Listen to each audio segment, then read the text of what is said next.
Hi guys, welcome to the No Bullshit Gymcast podcast. I've got a special guest with me here today, Kosta, mate, all the way from Melbourne, Australia. How you doing, Hello, buddy? Ryan.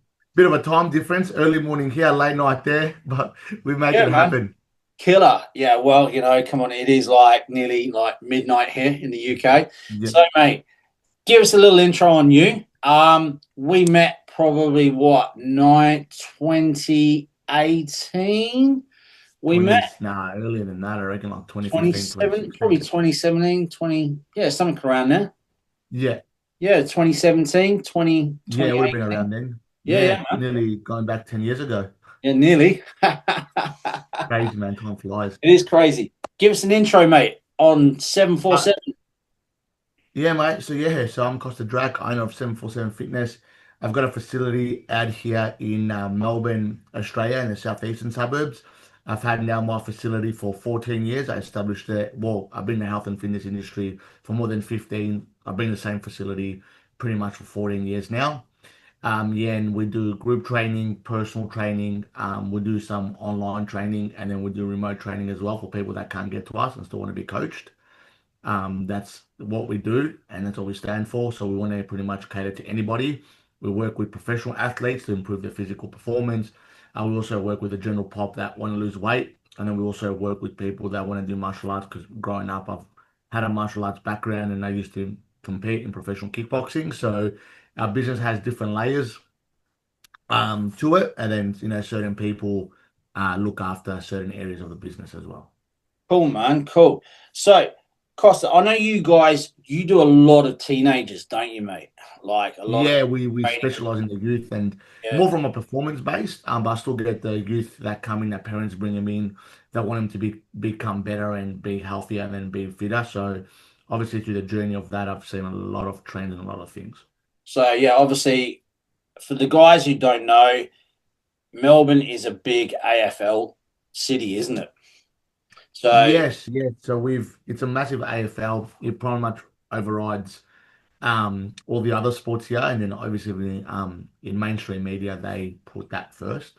yeah. Um, but Also, with us as well, we specialize more in football athletes that we get in, as in soccer. Hmm. It's a big passion of mine, so we're trying to change the way people think because AFL here has a lot of people with strength and conditioning, training the youth, training teenagers, but we've noticed a big gap with the football market, so it hasn't really been touched on and not really been taken care of. Cool, man. Cool. So, like, just off air, we were just talking literally about like part of the subject of like schooling and PE. Now, I know here in the UK, I've got a godson here who's like 11, and his PE time, in comparison to way back in the day when I was at school, is being slashed by more than 50%. It's ridiculous. Yeah, So, tell me, what's it like back home in Oz? Because obviously I only grew up for 9 years in Oz, and obviously first 9 years we played a lot of sport. So, and that was way back in the day. yeah. So what I've starting to really notice, especially with teenagers, and schools, and I work in schools, and I ran high performance programs before in schools, and I've observed and I've looked at school teachers coaching. What I've really realized with them is they don't actually teach kids the fundamentals that they need to be taught. So they're not actually teaching about how to actually improve their posture. They're not actually teaching them about activating the glutes, which is the biggest muscle for performance. I'm just saying, obviously they've got a lot of time for them. They're not correcting technique. They're getting kids to be in a line, and every kid's doing like 30 squats, but no one's actually correcting the kids. And they're just going, dropping down, and their heels are coming off the ground. They're shifting their weight forward and all that kind of stuff. So it's very hard. And kids think they're doing it right, but they're doing it wrong. No one's correcting them. They're going into the school gym where they've got like machines. One of the the more better schools, more the private, and they're just going machines and doing random exercises and not actually doing things that are actually going to benefit them. And techniques off, they're not getting corrected. And I think we can put more care in the school system and actually educate and teach the appropriate things that are going to help them, Yeah. improve their technique, improve and train with a purpose from a teenager as well, more from an athlete development perspective, if we can, if teachers can incorporate or, more running mechanics, jumping, landing, all the stuff that they're doing every day in the schoolyard, in school sports, outside of school, Mm. will go a very long way. And that's what I've seen the biggest thing. But then again, I just see a lot of, you know, teachers just making it more fun and getting out there and doing more dodgeball and things like that, which is okay. There's a time and place for that. But I just think if we can actually nail movement, if we can nail technique, I think the kids will go through growth spurts with less injuries as well, and actually being taught the right way. So if that's a bit of a nutshell. Yeah, I was going to say, basically, I think my opinion of it is it boils down to behavioral patterns and habits brought into from an early age. I can remember back in the day when I was at school. Yes, it's a long time ago, folks, but hey, you know we were taught how to train properly. We were told how to say, for instance, we were doing gymnastics. I remember doing gymnastics when I was a little kid. We were taught how to roll properly, how to squat properly. Like, I can remember biomechanically in my PE teacher like class in gymnastics, how we had to use the climbing frame to biomechanically help us squat properly. That's not taught these days. Like, Nah. now, and obviously, there's a lot of common mistakes being made in teenagers now and how they train, right? And obviously, your facility is like a group training facility or one-to-one facility, and you go through everything with biomechanicals. But are you finding teenagers and parents bringing their teenagers to you who have gone to the local gym and gone, hey, yeah, I'll just jump on the leg press or I'll jump on, Smith machine, and yeah, they're injured before they even know about it. Yeah, so they come to not if parents bring in their kids just to help them move, it's usually becoming from an injury. Most of the time, it's like, oh, they went to the gym with their friends and they hurt their back. It's like, cool, what were you doing? Why did this happen? So just kind of identify it. And, you know, they're doing deadlifts with their friends and you see their background out and, they're doing squats and the bus pretty much crashing them and they're doing this to look cool, just little stuff like that. You know what I mean? They're bench pressing and they're going like that. So putting so much stress on the shoulder. Yeah, That's what I'm saying. It all starts from a young age. So, especially like in schools, if we can teach the right fundamentals and you just say they do go on and they don't get a coach at a gym for whatever reason, yeah. they have a bit more of a knowledge and an understanding on what's the right and wrong. Do you feel like school now have literally, because of modern technology and the way the world is computer based, isn't it? Come on, Yeah. how many, like, I've got clients who I've got two 18-year-old lads, both play rugby. They're polar opposites. Like, one will sit in, okay, we'll give it a clue, right? One's just checked in his last meal of the day at 11:30 p.m. with me. And I'm Yeah. like, you trained, that was your post meal, that he finished training over an hour and a half ago. And I'm Yeah. like, that's your post meal, straight after training, hour and a half later. And then Well, I'm just like, it rattles my head. But then my other 18-year-old, I can just literally say, there you are, crack on, bang, done. And mm, he's literally, he came to me one day and said, look, I'm doing barbell row, feeling a little niggle in my back. I said, like, send me some videos. Ask any other than 18-year-old, they would probably not do that and go, yeah, I'm going to be like, yeah, I'm going to take it on the nose. No, I know better than my coach. Not a lot of yeah. 18-year-olds would be, okay, yeah, I'm going to listen. But obviously, we identify that the modern technology way is a computer based way. Now, do you feel that obviously the kids and the performances that you're teaching in your facilities, that you're getting a lot more lazy based teenagers? The ones that don't play sport, correct. It's like for them, movement is like a chore. Yeah. which is probably one of the worst things because movement is medicine, especially for young kids.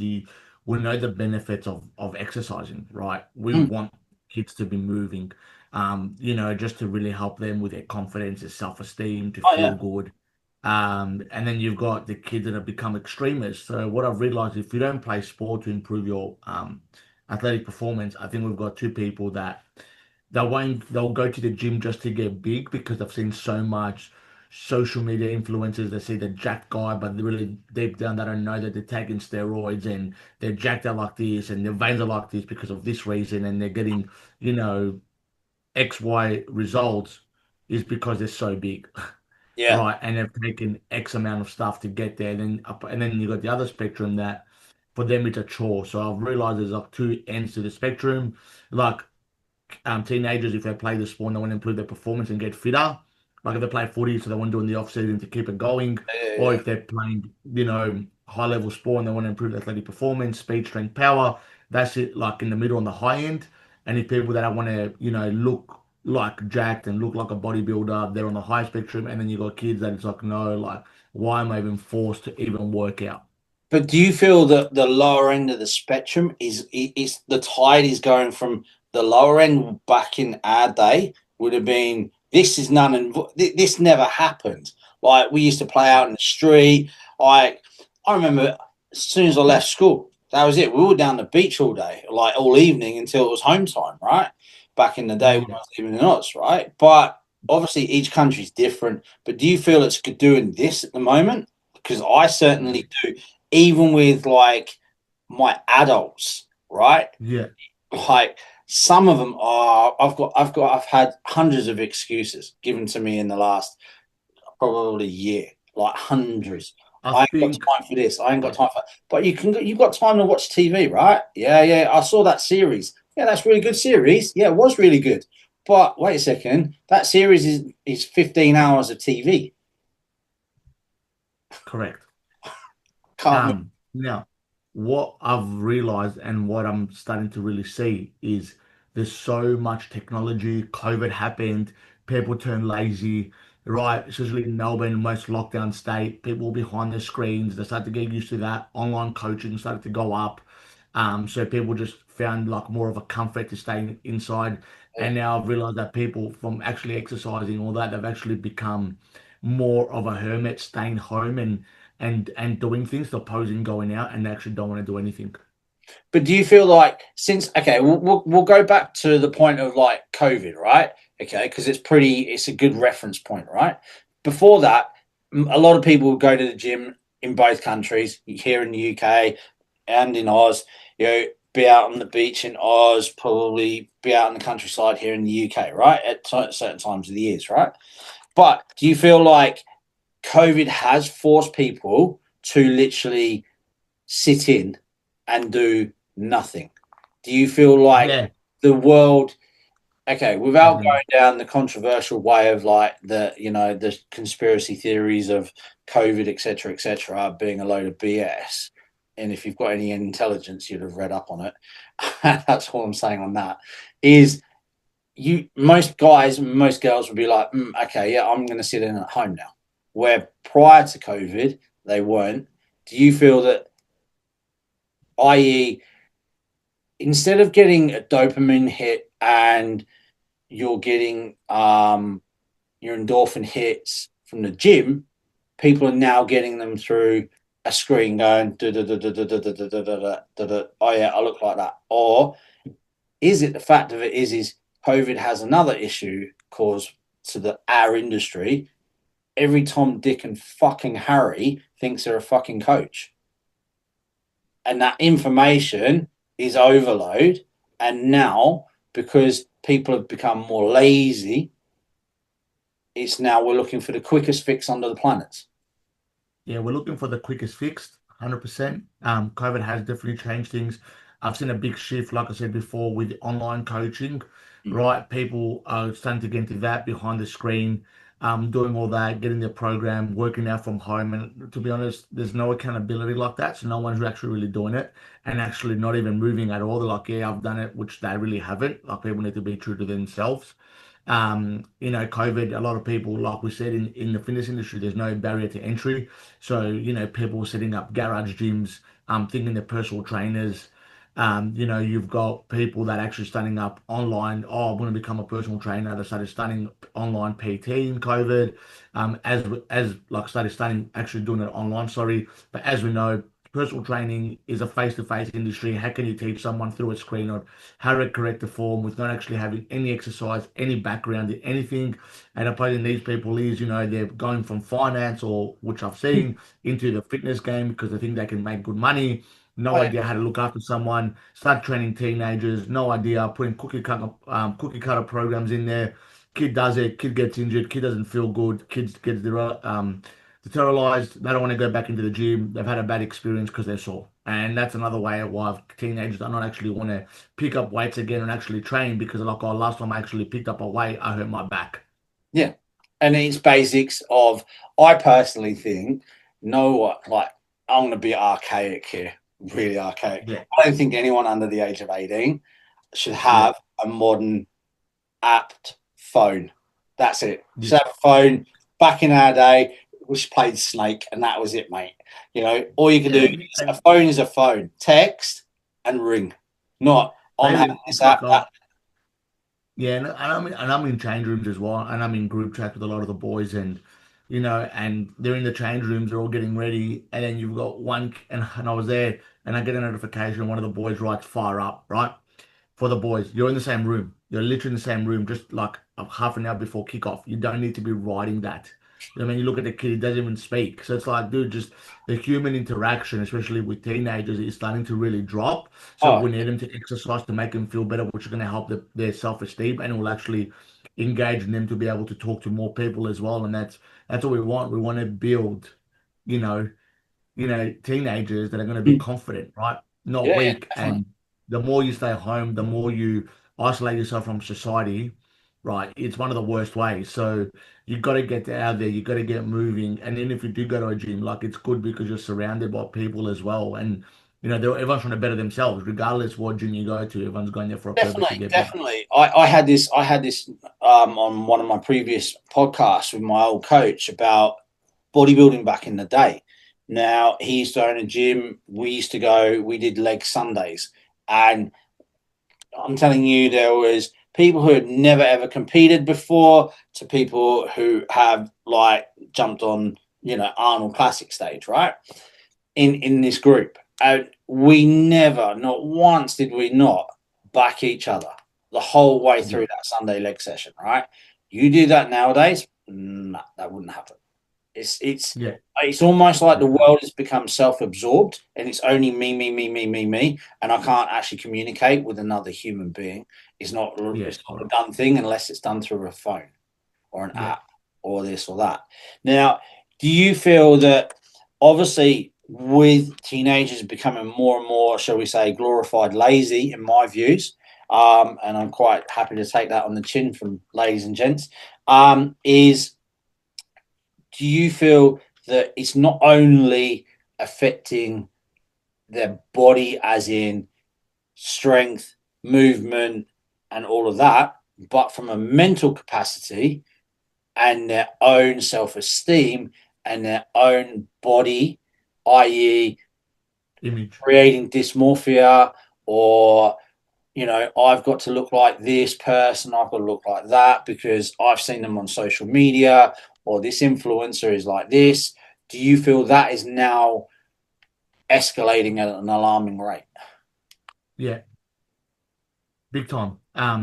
We know it's the same as adults and so as kids. You train, you feel good, your confidence improves. Mm-hmm. So teenagers, it will be the exact same thing. Mm-hmm. You train, you feel good, you improve your mental health as well, you become more social, Mm-hmm. and your confidence will improve. And what I've seen with a lot of teenagers is when they train, and they train probably with me, I get feedback from the parents saying, "Man, my kid's so much better at school." So there's a correlation over. You know Mm. what I mean? My kid actually wants to wake up now. He's got more energy. He wants to go to school. And let's be honest, like kids should be having full of energy. It's the adults when your metabolism slows down that has that negative effect. Yeah, yeah. So as 747, as you're the owner of it, and and it's all your idea. How do you deal with most of these teenagers, especially like from the mental side of it? Obviously, it's it's not a side that I really go into because obviously I deal with a lot of adults with the same issues, but in adulthood. And obviously, it's a lot harder. Like you were just saying, kids should be having bags of energy. I'm like, absolutely, like, yeah, I don't want to stay in bed. I just want to go out. I want to go and play. I want to go and do Yeah, whatever. Do you, yeah. how do you guys deal with this yourselves, Look, other than I like through with physical exercise? yeah, with teenagers especially, I just go straight to the parents with that kind of stuff and just ask them what they think the kid needs, what he's lacking, how's he at school. And they tell me like the kid's lazy at school, he doesn't want to go to school or he doesn't do his homework. And then obviously when you coach him, you build a relationship and you just start bringing questions in like, why don't you do this? Like, oh, I'm not enjoying this because I know next year that I'm going to go down, the VCAL path and take up a trade.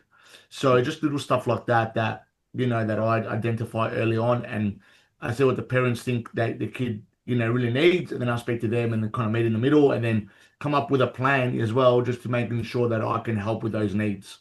Cool, man. Cool. So, do you find obviously the clientele that you work with? This isn't all parents, but do you find 90% of the parents are like on board with 90% of what you want to do with their kids, or is it a case of some parent, dad wants my son there, but mum's like, well, he doesn't want to go, sort of shit. Do you ever come across that sort of Yeah, stuff? we get both on the spectrum, like it's either the two ways. Either the parents really want them to come, and then obviously the parents want to come because obviously the kid's lazy, not moving, or he went to a gym, doesn't have any professional help, and the kid's doing stupid stuff, and the parents starting to see the cupboard bin with whey or bringing home creatine, and they want that professional advice and having that other external source Yeah. look at what they're doing. Or Hmm. you've got the other extreme where the kids really want to, get into it, and the parents are like, "Oh no, you don't need to do this because it's stunts your growth." So it just all comes down to education. We're Right. educating the parents. I'm educating the parents like, look, what I'm going to do now is I'm going to stunt your kids' growth. Parents think that, lifting up there's no study out there that says that lifting weights will stunt your growth. People think going overhead is going to stop them from growing because you're lifting weight over your head is going to compress you down. It's not going to happen, but Really? people still have that. So you're listening out there, and I've said it to heaps of podcasts that I've been on. Lifting weights will not stunt your growth. So parents, don't worry about that. You won't. The only way you're going to get injured if you lift weight incorrectly. That's it. Right. Lifting heavy weights won't get you injured if you're doing it properly. I've had a 14-year-old kid, deadlifting more than 160 kilos, but he's been lifting with me for 4 years. Like it's not. You know what I mean? Yeah, I know It's what you not mean. gonna make you hurt. You know what I mean? So people Yeah. stop. Muscle soreness is good, but as you know, Chris, people come to us because they want that professional help. Yeah, and like, trust me, guys, Costa, I've seen his work, and like, honestly, if you had a kid, if I had kids, I'd be sending them to him. He works really, really well with them. Um, Obviously, you know, how do you go around identifying realistic goals for each client? Is it a case of base to base, or again, is it based on the group that you've got and you've sort of like leveled each group up at a certain stage, or do you do it as, like I say, an individual basis? Yeah, look, we start from the bottom up. Teenagers, adults, it's the same process. Can you do a push up at 100%? Can you squat body weight? Can you squat with a dumbbell? Can you do a goblet squat? And then can you do a front squat? And then do a back squat? There's always a progression, like lunges as well. Start off with a static lunge, just going up and down, then into a forward lunge, and then into a backward lunge, and then into a lateral lunge, into a Bulgarian split squat. You know what I mean? Into a step down. So there's obviously all the movement patterns. So quad dominant, we just want to build you up. You know, hip dominant, want to build that up. So all those kind of little triggers and all those little measures as well. We build everybody up. So regardless if you play sport, regardless if you're adulthood and you're training to feel better, and if you're a teenager, you all got to start the same way and actually learn the same movement because no one should be, unless you've got prior training history, you're not going to go walk into the gym and go to a 100 kilo back squat. I wouldn't let that happen because I don't even know how you move. Mm. It's the same as kids. Build it up, teach the right foundation, Trust slowly, slowly, and then add load, make sure they're comfortable with that. Nothing sore, nothing hurts. They're recovering well. DOMs are good, and that's where we want to be. And then slow, progressive, wins the race. As we know that Oh, this is coaching. This is no, no, not no, putting no. throwing shit against the wall and hoping it sticks. Let's get Kosta, everybody Kosta, you got moving it in the wrong, right mate. direction. We're supposed to have results in 4 weeks, done and dusted. You know what I mean? Yeah, and that's another thing that I educate people on. We're not going to get results 4 weeks. In 4 weeks' time, we're just going to be able for you to be able to get that movement and actually move really well. And Exactly. that's it. And if people, we're in an industry that people want results now, now, now, now. So for me, it's like if you want results straight away, if you're not looking for the long run, I can't really help you. So save your money and go somewhere else because I can't guarantee you, promise you the world in 4 weeks' time and change your life. No, no, mate, it doesn't happen. Like you, come on. We've had it. We've both been in the industry 20 plus years now, mate. You Yeah. been here, gone, and seen every t-shirt probably under the sun, and every like circle of exercise come around from a Bosu ball to TRX to Yeah. whatever, right? Everyone's looking for that quick fix. And at the moment now, okay, my question is obviously you're a lot of clients are sports based dominance, right? But Yeah. I'm sure you're getting the odd obese child come through your door, right? Yeah. Now, A lot. No confidence, no self-esteem. yeah. And it's just all about putting them in the right environment, in the gym and, partnering up with the right coach, or if they're doing group training, you just partner up with someone that's actually been on that journey and actually educate them without Mhm. like, Do you, like telling them off or anything. It's just like be like, hey, I used to be like you and this is what I've done. So just give you that motivation and you give them that belief coming from a different source, not just myself, to be able to help them, overcome. with this side of it, right? Now, obviously, I can't talk for Oz because I've not been there for a while, but I know of it here. Is do you find that because parents, quote unquote, are so freaking busy, allegedly, right?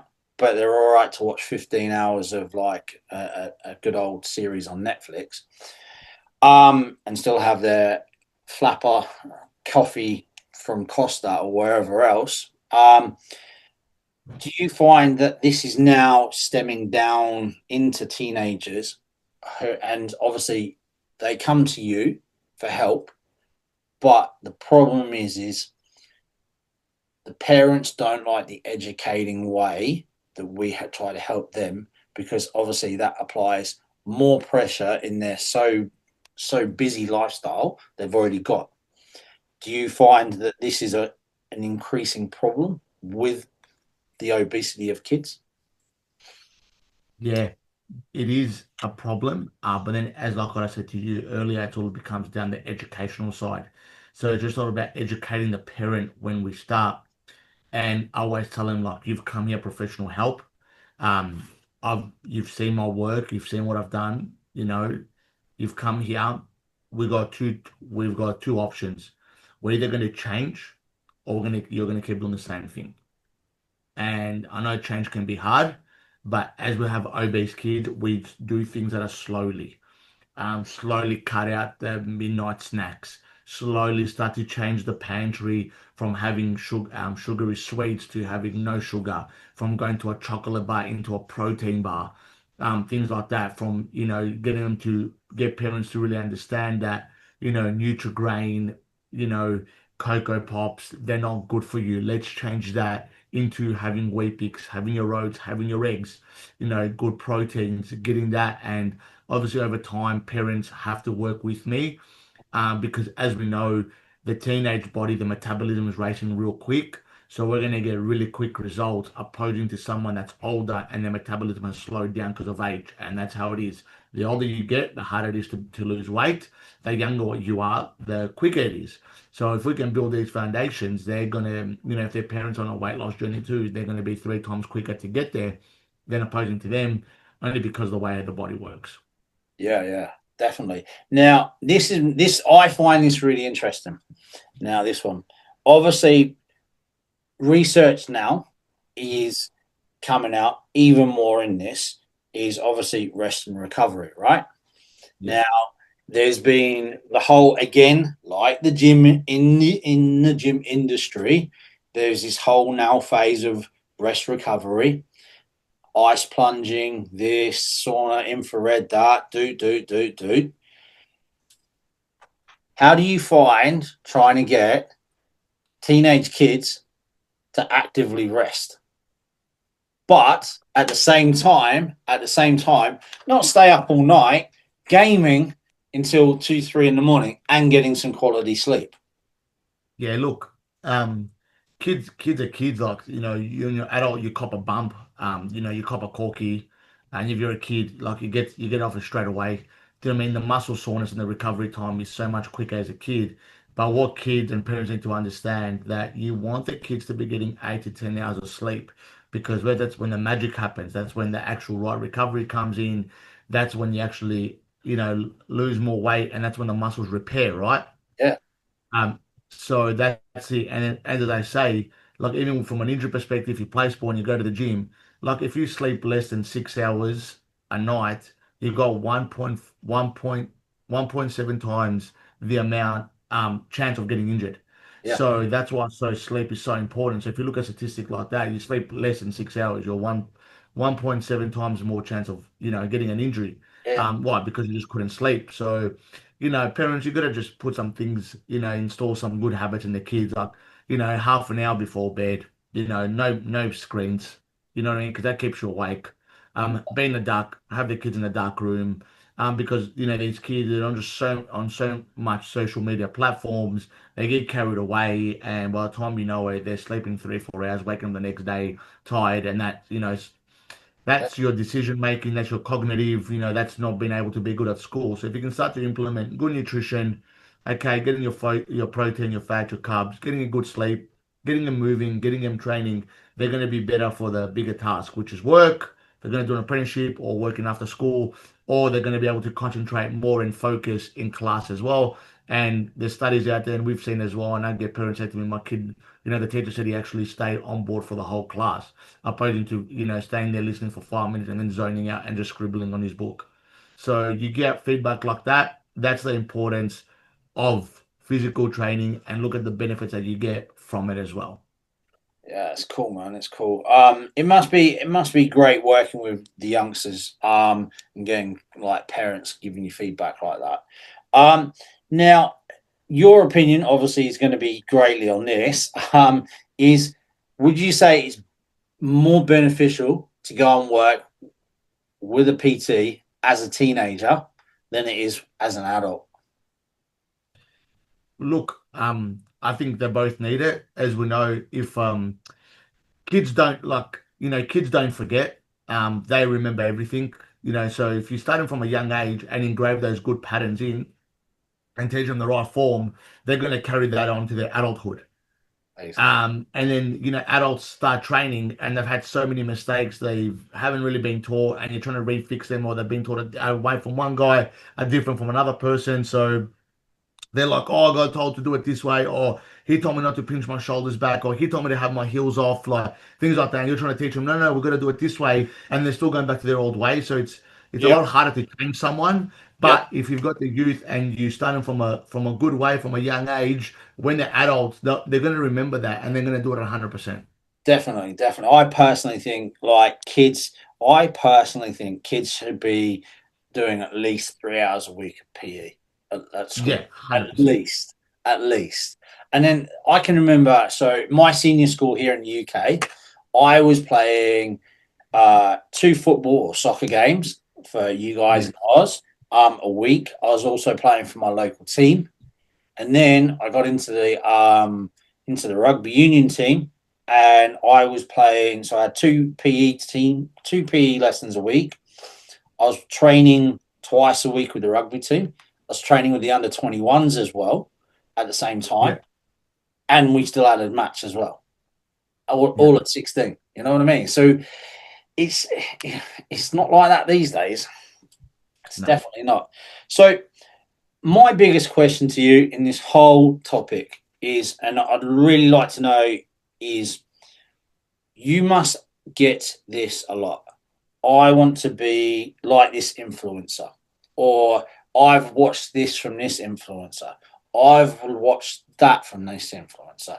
Or can I look like this influencer? How soon? Do. I need to look like a tomorrow or yesterday or him or what? And they don't care how they do it. Yeah, it is. I get they show me photos, teenagers. I want to look like this guy because I look how big he is. Can you get me there? It's like he's done things that you shouldn't be doing. You know what I mean? They're like, oh, what do you mean? I'm like, there's some stuff. I don't want to go down that side and tell kids that, and going talking about needles and doing steroids and all that kind of stuff. But the truth is they actually doing things that is not good for the long run. And kids just want a short-term fix. So the most important thing is actually educating them, telling them, this is not going to be good for your liver when you're older. I know you don't understand, but it's going to be a big consequences. You're going to get sick from this. You might end up at the doctor. So, you don't want to be like that. And most importantly, I talk to the parents. I tell them what conversation I've had with the kids. Please look out if they are to get a hold of it. If they're Right. storing it in their room, if there's starting to see some suspicious, like, different activity from the kids. And then, like I said, it's all about education. Everything that we do is provide education, provide value, and tell them, like, this is not realistic. This is not going to work. Like, they want to buy this program. And I just always tell the parents, cool, you want to go buy that program? Can you please tell me, research the guy that you're buying the program off and what qualification has he done, who Oh, he's trained, and who is his back? Can you please have a look? Can you please show me some testimonials of people that he's worked with? If you can't show any of that, and all you've got is a landing page, just like buy this now, don't just buy it, research it. And if it makes sense and there's enough information for that to be good, trustworthy, no problem, by all means, get it. But if there's nothing like that, just get out of it because it's a money making scheme from someone that just started a page, right? Got a big following, probably paid for the following as well, by the way, to make themselves look better. I'll tell And they're just selling bullshit. I'll tell you a story in a minute. Yeah, It's a case of I just think influencers, right? Especially the youngsters. Okay, obviously I've done quite a lot. I've done a few podcasts to do with performance enhancing drugs, right?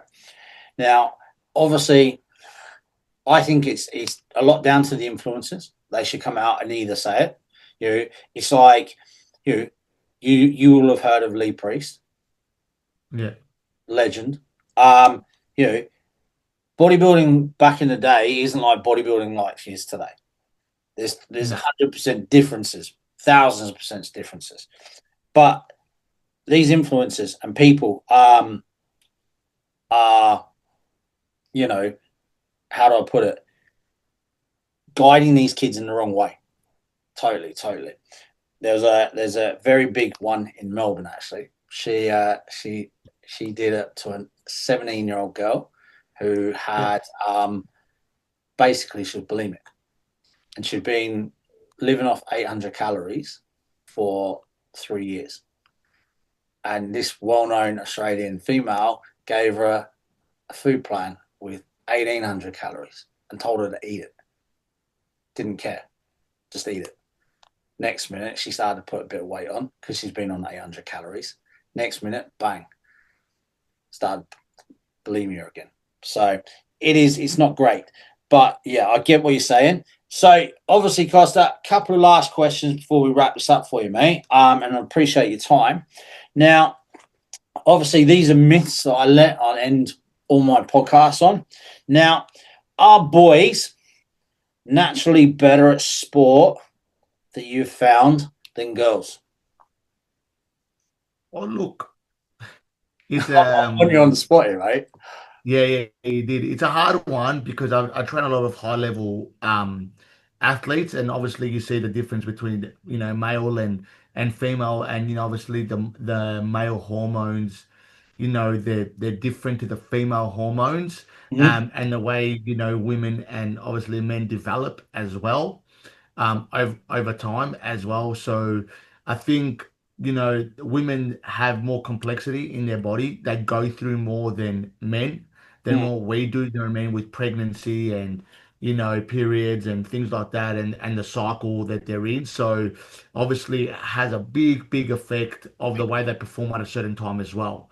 Yeah, So yes, men are more probably I can say more like consistent to their bodies and how it works compared to a female that can get a lot more problems, hormonal levels as well. So I think that is probably one of the biggest. reasons why I'm seeing that, because one week they're performing really well, and then next week they're bloated, they're not feeling their greatest because of I get that. X, Y, and Z and things like that. So, last myth, mate, before you shoot, because I know you're really busy, is you get girls lifting heavy weights.